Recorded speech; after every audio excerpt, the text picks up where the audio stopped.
front, spine, and the back. Yep, this DVD was released by everybody's favorite independent distribution company, Shout Factory. And here is the inside. Just like on the first DVD release of the show, the inside of the case provides summaries for every episode included, which again is something really nice.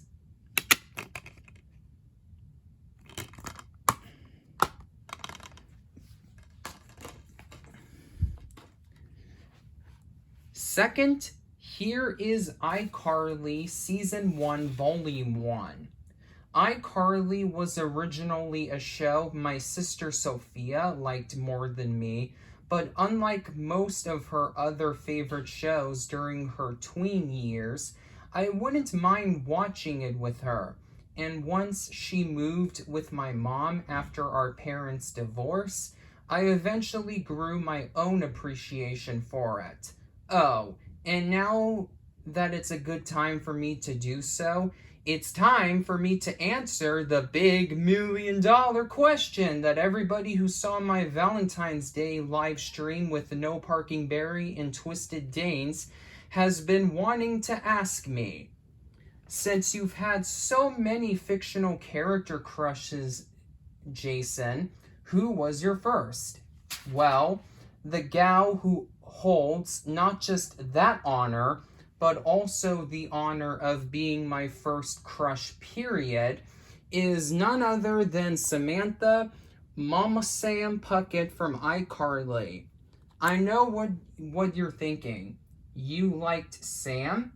I thought you were into people with a bubbly, relatable, smart, sweet, and only occasionally sardonic personality. Well, I am now, but that wasn't always the case. I was only 7 years old at the time I realized, hey, I have feelings for this girl. And in those days, I was still under the mindset that all girls were cootie machines who liked ponies, makeup, and dolls. And I'm sure that all guys were like that when they were really young too. So to see a female on TV who was one of the boys, so to speak, was really inspiring to me. Sam was a lazy, weird, and vicious smartass, and that's why I loved her so much back when my body was creating its first dose of hormones. Eventually, though, my taste in ladies became way more refined. And although I still think Sam is a funny character for all the reasons I just described, I no longer have a crush on her specifically. However, she still has a special place in my heart due to her status of being the first. Needless to say, I was absolutely devastated when I found out that Sam won't be in the iCarly revival that's coming to Paramount Plus on June 17th of this year, though I definitely understand why. I may not have a crush on the character she's best known for playing anymore, but I think now I like Jeanette McCurdy herself.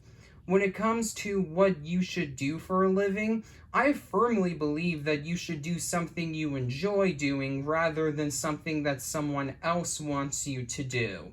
So I'm happy that Jeanette quit acting, which she only did because her mom forced her to, in favor of doing the things she actually wants to do, write and direct. If she won't be happy returning to Nickelodeon to play Sam Puckett again, then she doesn't have to. I just hope that she's watching this so she can at least appreciate the love I have for her character. Even with the aforementioned bittersweet announcement, though, I still have hope that the iCarly revival will be good, but if it isn't, at least now I have the first 13 episodes of the original series on DVD. Paramount released several season sets of iCarly on DVD, with a few compilation discs sprinkled in for good measure, beginning in 2008, 1 year after the show's premiere on Nickelodeon. They split seasons 1 and 2 into smaller volumes, but seasons 3 and 4, which were much shorter than the 2 seasons that came before them, were given full season sets. Sadly, though, despite them only having 1 season left to release, 1 season, Paramount stopped releasing iCarly on DVD after season 4 came out in 2012. However, now that Rugrats is finally getting a complete series DVD set tomorrow, presumably in preparation for the show's upcoming CGI animated reboot/revival, I hope that Nickelodeon will do the same thing for iCarly once its revival is close to premiering. But in the meantime, here's a look at the very first iCarly DVD to ever be released. Here is the front, spine, and the back. And here is what we got inside. Thankfully, considering the fact that this is a used copy, the inserts that originally came packaged with this DVD set are still included here. The first insert being an advertisement for Nickelodeon's official website, which of course has been severely downgraded recently. Apparently, back in the late 2000s, you could go on the website using your phone to download your own iCarly wallpapers and ringtones. Back when everybody still had the cell phones with the antennas. And the second insert is an episode guide providing summaries for all 13 episodes on both of the 2 discs. I looked it up, and the DVD set presents these episodes in production order rather than broadcast order, which I know is totally the case because I've been watching iCarly on Netflix. Disappointingly, only the first 2 seasons are available, though. And I know that this is not the order I've watched these episodes in. There are some special features apparently too, which is always nice. There is, I think, going to be one problem I'll have with this set though. It says right over here that the episodes are in a full screen format, as in 4:3. iCarly was produced in high-definition widescreen for the entirety of its run, but many of the early airings of the show on Nickelodeon unfortunately had the series cropped to 4:3, and disappointingly, from what I heard, the episodes are in 4:3 on this DVD set. I mean, this is the ratio that I've seen them in when I first watched the show, so it's not something I'm going to lose sleep over, but those who are used to watching the show in widescreen will definitely have a problem with that.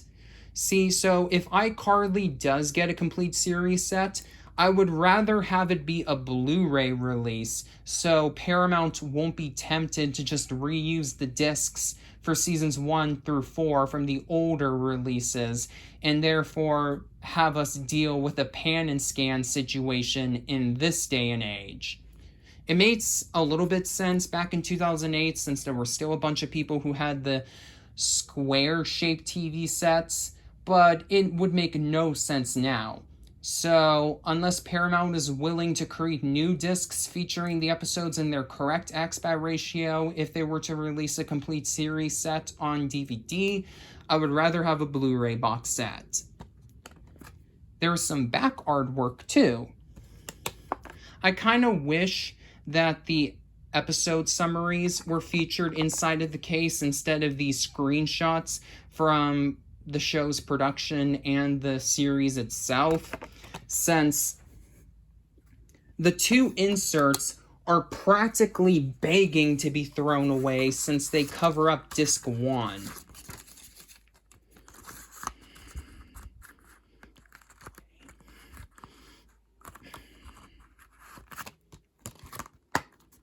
And with that, iCarly is now the third live-action Nickelodeon series I own on DVD, behind only Clarissa Explains It All and Keenan and Kel. I would have preferred to find some DVD releases of Drake and Josh, but you know, beggars can't be choosers. Last, but oh boy, not least, it's time to take a look at the only Blu-ray I'm featuring in this video. The Simpsons Season 14. If you're a long-time subscriber to this channel, you already know how much I adore The Simpsons, so I'm not going to waste any time talking about it here. But for those of you who are newcomers, I'll at least give context as to why I saved this release for the end of this video. Since The Simpsons is now on Disney+, nearly all of its season releases on physical media have quietly gone out of print. So I've been grabbing any season I could find in the secondhand market after they got discontinued. Normally, I would buy the season sets that were released on both DVD and Blu-ray in the former disc format, since the Blu-rays have usually always been just a bit too pricey for my liking, even when they were available to buy new. Season 20 is the only season released on Blu-ray that was actually made in HD, and most importantly to me, after seasons 13 through 17 were released on both formats, seasons 18 and 19 were only released on DVD, so I didn't even think they were worth the extra money. However, this copy of season 14's Blu-ray release was only $15, the standard price for a DVD copy of the Simpsons season set at Rasputin's, and I couldn't find a copy of the season on DVD, so I figured, what the heck. Maybe I'll be just as lucky another time with another season. But for now, I'm satisfied with the amount of Simpsons seasons I own on disc currently. The cool thing about this Blu-ray release compared to the DVD releases of each season is that, well, of course the case is slimmer since Blu-rays have smaller cases than DVDs.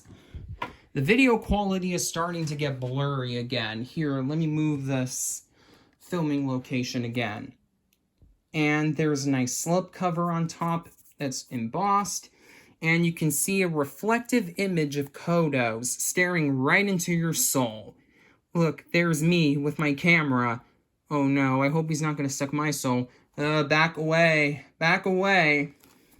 Here is the left side of the slipcover, featuring Werewolf Skinner and James L. Brooks, maybe? I don't know. Haven't watched very much of this season. And the right side of the slipcover, featuring Dr. Hibbert and one of the zombies from this season's Treehouse of Horror episode. And the back, which lists every episode included on this set, as well as the special features. The interesting thing about this Blu-ray that makes it somewhat unique from the DVDs is that the Blu-ray releases have a couple of episodes from the older seasons that Fox never got around to releasing on Blu-ray, included as extras. That's the only difference, as far as I know, between the Blu-ray and DVD releases of the seasons that were released on both formats. The bonus features are otherwise 100% identical. It's a 2011 Blu-ray release, back when Blu-rays were still relatively new, so the back of the case set claims that this is the ultimate high-definition experience. Here is the case that's underneath, with more of the same nice-looking artwork, as well as a little bit different artwork on the back. And here's what we have inside. As usual for the Simpsons Season DVD releases, there is an episode guide with an introduction. There's actually 2 introductions instead of the usual one this time around. The first one being written as if it was from the iconic aliens of the Treehouse of Horror specials, King and Kodos. To our tender friends, please come to our 14th season celebration. Yes, we're celebrating the 10 winters, 3 autumns, and 1 summer we have annually on Rigel 7. This year we need a human sacrifice, meaning humans should sacrifice some time to attend, so we can have you for dinner. And by have you, we mean meet you. That was a typo. We want to meet you for dinner, not meatu. With a meat cleaver. Why do we always use the printer who prints everything we say, and in blood? Anyway, see you on a cutting board, which is our way of saying see you on the dance floor. With a meat cleaver. Your obedient servants, King and Kodos. And the second introduction is one for Matt Groening, similar to the one featured on pretty much all of The Simpsons' other season releases. And here is what we have. So yeah, the rest of the booklet is pretty standard for a Simpsons season set. All of the episodes and special features on each of the discs are listed and given full-blown summaries.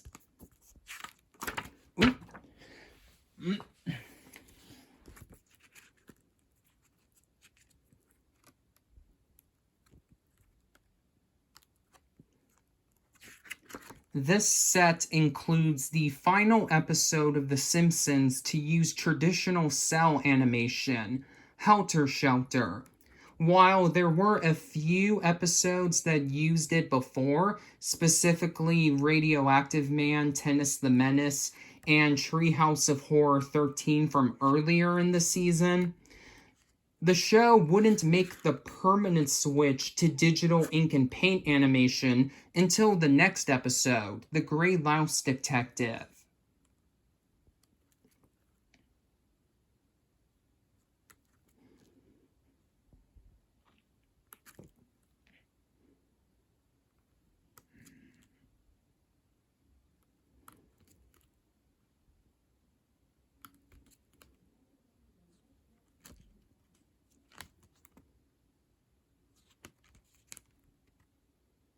Thanks, Earthlings. We had a blast!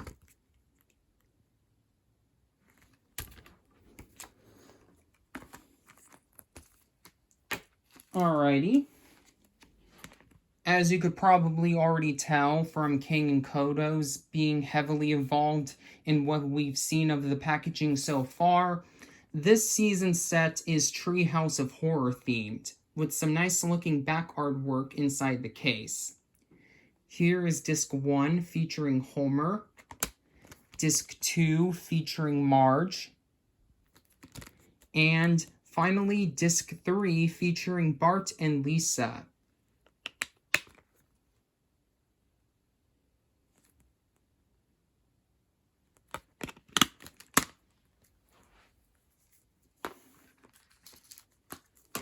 Oh, and here's something interesting. Whoever owned this last decided to keep the receipt that came with the Blu-ray when he bought it. Or she, I don't know. There are girl Simpson fans. Whoever owned this last purchased it at Best Buy. Oh, and get a load of this. He or she bought it for $35. Oh man, I wish I had Bart with me right now so I could laugh at what a poor sucker that guy was. Oh, I'm right here. Oh man, what a sucker. Couldn't agree anymore, Bart. Man, I got this for over half the price that he paid for it. And now you know what I mean when I tell you about, when I was talking to you about how expensive these Blu-rays were when they first came out. And with that, my final physical media pickup video